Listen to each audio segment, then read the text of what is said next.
1,24,000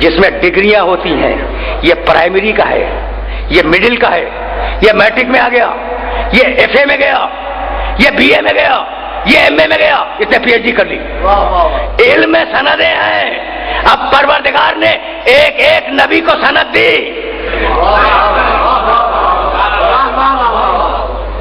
بہت اطمینان سے سنو، اس لیے کہ اب دامن وقت میں بہت زیادہ گنجائش نہیں ہے، اور بات کو اب یہاں روکنا چاہ رہا ہوں میں۔ کہنے لگا تاریخ قرآن، علم کی تاریخ، وعلم آدم الاسماء کلھا، ہم نے آدم کو علم اسماء دے دیا۔ قرآن ہے، ہم نے آدم کو علم اسماء دے دیا۔ خضر کے لیے کہا وعلمناہ من لدنا علما، ہم نے ایک خاص علم لدنی خضر کو دے دیا۔ داؤد کے لیے آواز دی وعلمناہ صنعۃ لبوس لکم، ہم نے داؤد کو علم دے دیا کہ لوہا کیسے ہاتھوں پہ موم ہوگا۔ زیرہ سازی کا علم ہم نے داؤد کو دے دیا۔ سلیمان کے لیے آواز دی علمنا منطق الطیر، ہم نے سلیمان کو پرندوں کی بولیاں سمجھنے کا علم دے دیا۔ دیکھ رہے ہو کیسے کیسے پروردگار علم بانٹتا جا رہا ہے، کس کس طریقے سے علم بانٹ رہا ہے۔ یوسف علیہ السلام کے لیے اعلان ہوا وعلمتنی من تاویل الاحادیث، ہم نے اسے علم تعبیر خواب دے دیا۔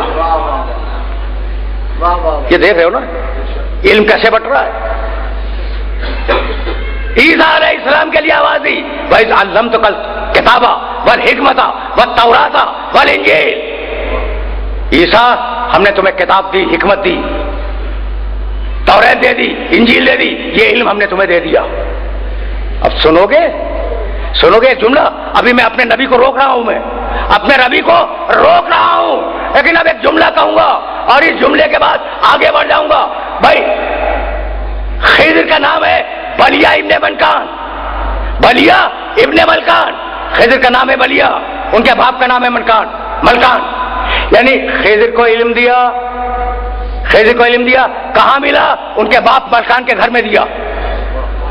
ہم نے ابراہیم کو علم دیا، بھائی کہاں ملا؟ ابراہیم کے باپ تارخ، ان کے گھر میں علم ملا۔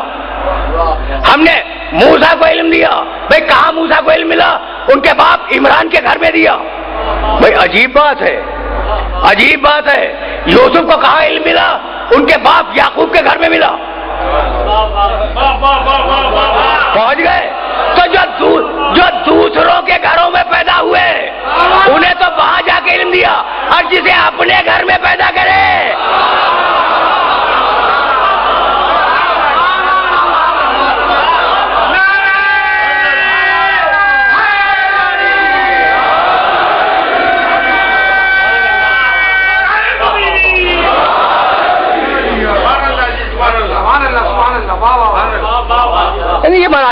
یہ مراحل ہیں بھائی، یہی تو لانا تھا، یہ تمہید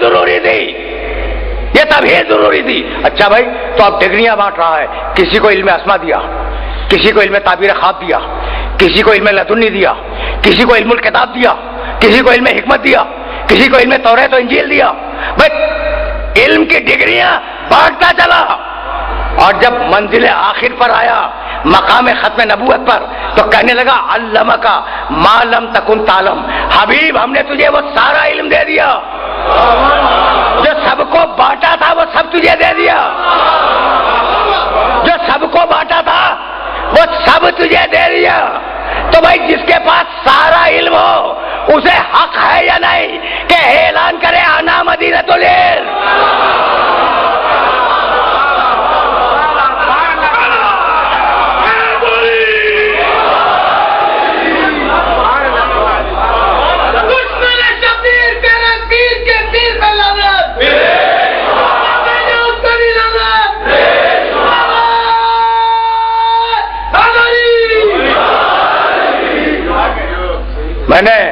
میں نے اپنے سننے والوں کو زحمت دی اور گفتگو اس مرحلے پر رک جائے گی۔ اب تمہیں زیادہ زحمت سماعت نہیں دوں گا۔ انا مدینۃ العلم، میں علم کا شہر ہوں۔ حدیث کو تم آگے بڑھاؤ، ٹھیک ہے، حدیث تو سب کو یاد ہے، اب کون سا ایسا علی کا چاہنے والا ہوگا جس کے ذہن میں یہ حدیث محفوظ نہ ہو؟ بھئی یہی ہے نا، سب کو یاد ہے، لیکن اب مجھے معاف کر دینا اگر میں ترجمے کو بدل دوں۔ علی کے معنی جانتے ہو؟ بلند۔ علی کے معنی بلند کے ہیں؟ عربی زبان کا کوئی بھی لغت اٹھا کے دیکھ لو، کوئی بھی ڈکشنری عربی زبان کی، علی کے معنی بلند۔ اب میں ترجمہ کر رہا ہوں، اگر تم ٹھکرا سکتے ہو تو ٹھکرا دو۔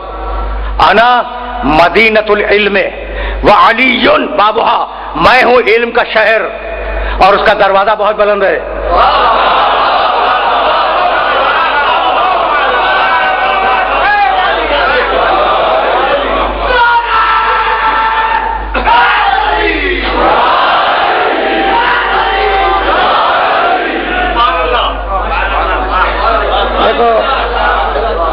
بہت دنوں کے بعد تمہارے محلے میں اور تمہاری امام بارگاہ میں آیا ہوں تو اب جی چاہتا ہے کہ تھوڑا سا کچھ فوڈ آف تھنکنگ، غذائے فکر نوجوان دوستوں کو دے کے چلا جاؤں۔ یہ میں نے اپنی طرف سے ترجمہ نہیں کیا ہے، یہ ترجمہ علماء نے کیا ہے۔ علی سے بچنے کے لیے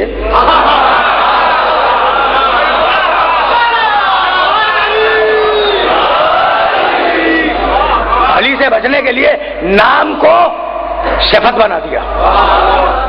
یہ علی کسی کا نام نہیں ہے۔ انا مدینۃ العلم وعلی بابھا، اور اس کا دروازہ بہت بلند ہے۔ کہنے لگے اس سے مراد علی ابن ابی طالب نہیں ہے، پیغمبر کا اشارہ تھا کہ میں تو ہوں علم کا شہر لیکن دروازہ بہت بلند ہے۔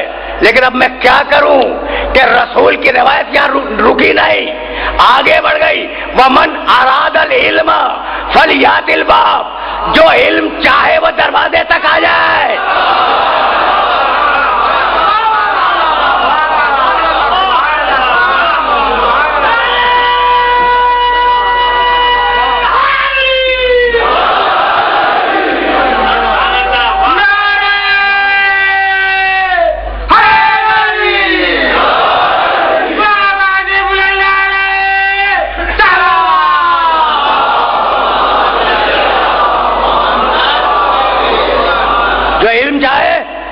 ومن اراد العلم فلیات الباب، جو علم چاہتا ہے وہ دروازے تک آ جائے۔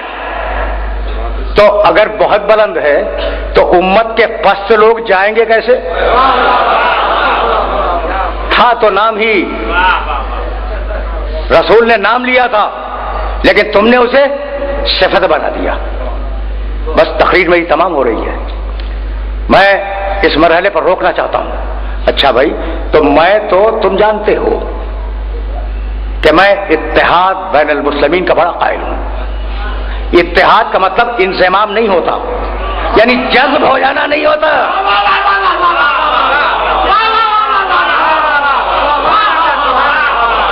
اتحاد کے معنی اپنی شخصیت کو محفوظ رکھ کر، اپنے تشخص کو محفوظ رکھ کر تمہارے ساتھ بیٹھا جائے، یہ ہے اتحاد۔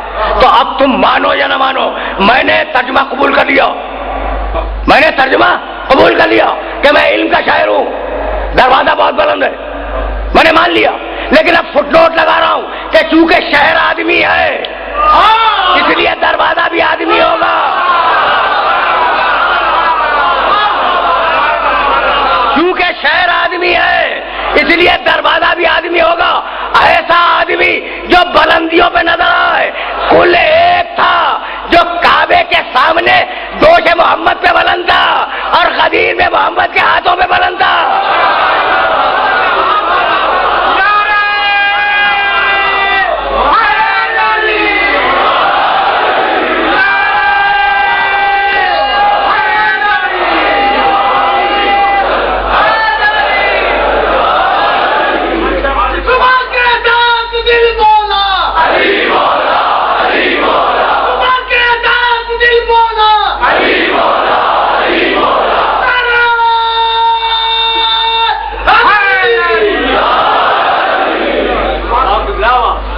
سننا بھائی، سننا۔ تو لوگوں نے کام کیا کیا کہ نام تھا علی، کہنے لگے نام نہیں ہے صفت ہے، علی کے معنی بلند، ٹھیک۔ اور اب قرآن نے صفت دی، ومن الناس من یشری نفسہ ابتغاء مرضات اللہ. کوئی بندہ انسانوں میں ایسا بھی ہے جو اپنے نفس کو بیچتا ہے، مرضی کو خریدتا ہے. یا نام تو نہیں ہے نا اس آیت میں، نام تو نہیں ہے، صفت ہے، صفت ہے. کہنے لگے کہ اس سے علی مراد نہیں ہے، فلاں مراد ہے، فلاں. اب کبھی فلاں پہ بھی بات ہوگی، وقت نہیں ہے، وقت نہیں ہے. اب کبھی فلاں پہ بھی بات ہوگی، لیکن علی مراد نہیں ہے، فلاں مراد ہے. تو عجیب کمال ہے کہ خدا و رسول اگر صفت دے تو آپ فرمائیں کہ یہ نہیں وہ مراد ہے، اور اگر خدا و رسول نام لے علی تو آپ کہیں کہ اس سے مراد صفت ہے، نام نہیں ہے. ٹھیک ہے نا؟ تو علی میں خطرہ تو تھا. آخری جملہ سنو، اب تو مصائب کا بھی وقت نہیں رہا. لفظ علی میں خطرہ تو تھا کہ میں علی کہوں گا اور یہ کہیں گے علی کے معنی بلند. اسی لیے بائیں ہاتھ سے غدیر میں اٹھایا اور دائیں ہاتھ سے اشارہ کیا، من کنت مولا ہو فہذا علی المولا.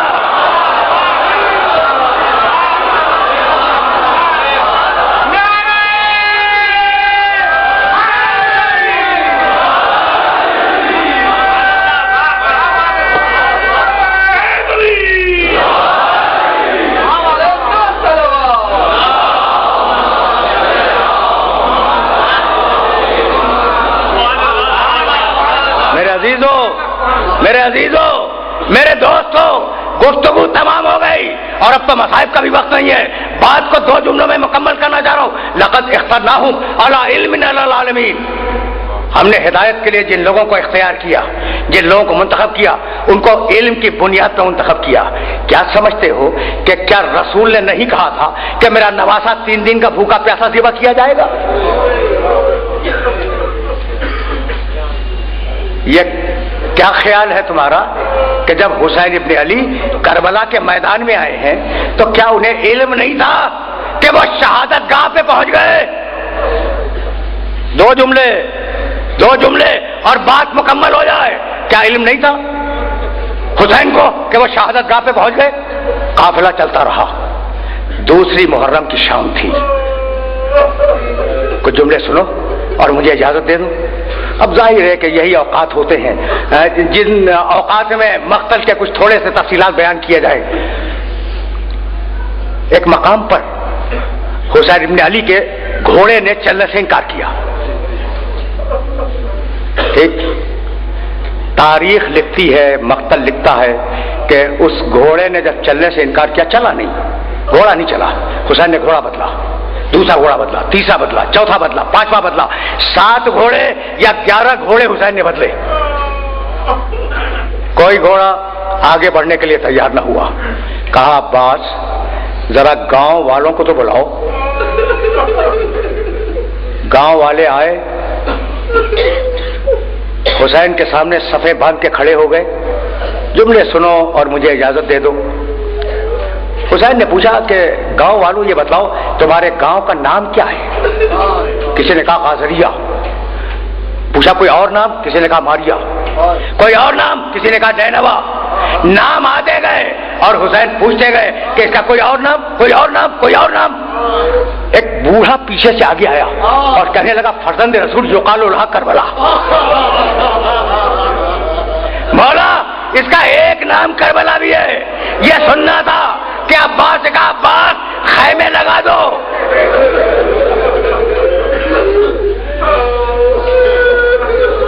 عباس خیمے لگا دو، اب ہمارا قیام یہی ہوگا.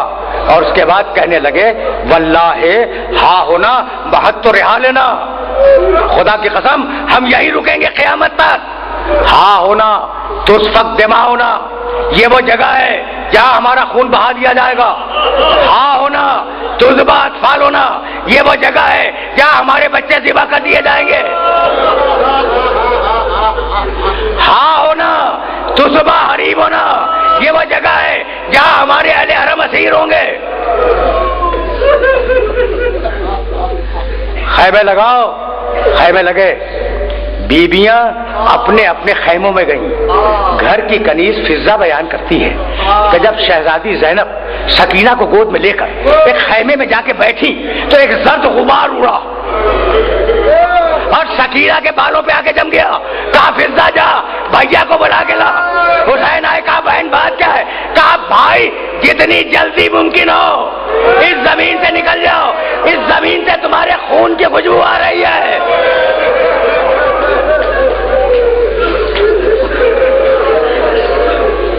رو چکے, تقریر تمام ہو گئی, لیکن میں چاہتا ہوں کہ بات مکمل ہو جائے. حسین خاموش ہوئے اور اس کے بعد جملہ کہا, بہن یہ زمین اب قیامت تک ہماری آرام گاہ ہے. یہ کہہ کے باہر آئے. کہا ابو الفضل, عباس ذرا گاؤں والوں کو بلاؤ. اہل قریہ آئے, بنی اسد آئے. 60,000 درہم پر حسین نے ایک زمین خریدی. جہاں آج کربلا واقع ہے وہ حسین کی زمین ہے. 60,000 درہم میں وہ زمین خریدی اور خریدنے کے بعد پھر انہیں ہدیہ کر دی اور کہا گاؤں والوں میں نے یہ زمین تمہیں واپس دی, لیکن کچھ شرطیں ہیں.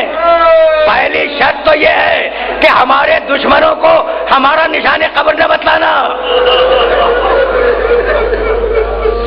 دوسری شرط یہ ہے کہ جو بھی ہماری قبر کو پوچھتا ہوا ظاہر آ جائے اسے 3 دن اپنا مہمان رکھنا. اجرکم اللہ. اور تیسری شرط یہ ہے کہ جب یزید کی فوجیں چلی جائیں تو آنا اور ہمیں دفن کر دینا. بنی اسد نے مان لیا. جب بنی اسد کے مرد جا رہے تھے تو کہا ذرا اپنی عورتوں کو بھیج دینا. بنی اسد کی عورتیں آئیں, حسین نے سلام کیا. کہا عورتوں مجھے پہچانتی ہو, میں زینب کا بھائی ہوں, میں ام کلثوم کا بھائی ہوں, میں فاطمہ زہرا کا بیٹا ہوں. اگر تمہارے مرد دفن نہ کریں تو پانی بھرنے کے بہانے آنا, مجھے دفن کر دینا. جب عورتیں روتی ہوئی جا رہی تھی کہا بیٹوں کو بھیج دو. چھوٹے چھوٹے بچے آگے کھڑے ہو گئے, کہنے لگے بچوں میں سکینہ کا باپ ہوں, میں تمہارے جیسے بچوں کا باپ ہوں. اگر تمہارے باپ ماں ہمیں دفن نہ کر سکے تو کھیلنے کے بہانے سے آنا اور ایک ایک مٹھی خاک ہماری جسموں پہ ڈال.